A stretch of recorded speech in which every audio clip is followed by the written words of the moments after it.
Fareed Zakaria, GPS, CNN Sunday morning, 10 Eastern and Pacific.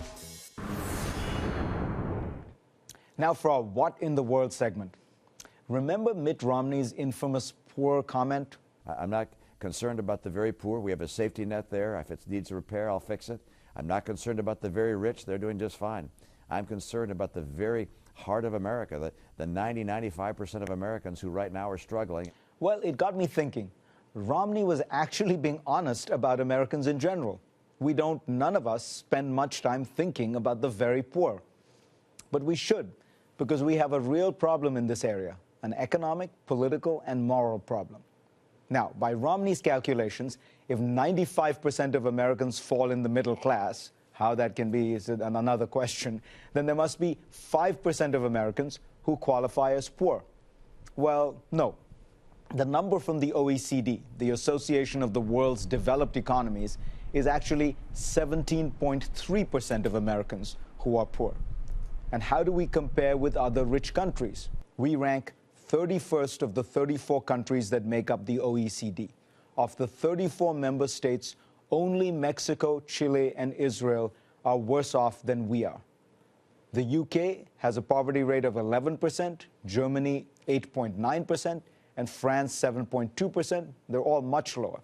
The OECD average is 11%, well lower than ours. Let's look at another chart. This one's even more worrying for Americans. The percentage of children living in poverty. We come in at 20.6% of our children. Again, far worse than other rich countries. Japan, Australia, the UK, Germany, and France all have much better numbers. Mitt Romney spoke about how he would fix the safety net for the poor if it needs repair. Well, let me suggest one place it desperately needs repair, and that is in the area of child poverty.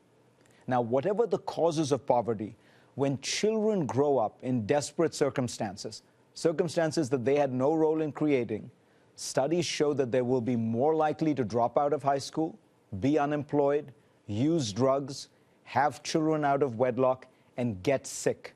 In other words, they will be unproductive members of society, and they will cost taxpayers huge amounts of money over the course of their lives. Children in extreme poverty do badly even when they're smart. A recent U.S. study tracked a group of 8th graders in 1988. It found that students who did very well on a standardized test but were poor were less likely to get through college than their peers who tested poorly but were well off. Now look at healthcare.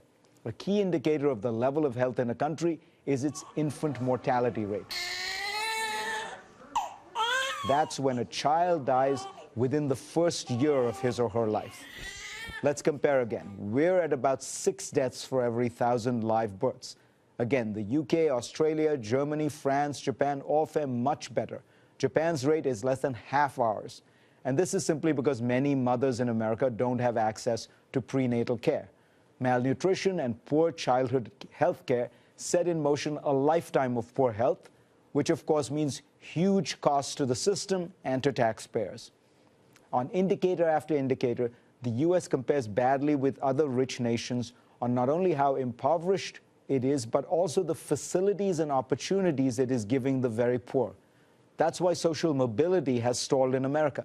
Compared to other rich countries, poor Americans are more likely to stay poor. This chart shows how more than 40% of American men whose fathers had earnings in the bottom fifth end up in the same bracket. Britain, Denmark, Finland, Norway all perform much better. The sad part is these statistics are reversible. I'll show you one last chart. Compare child poverty rates in America and the UK over time.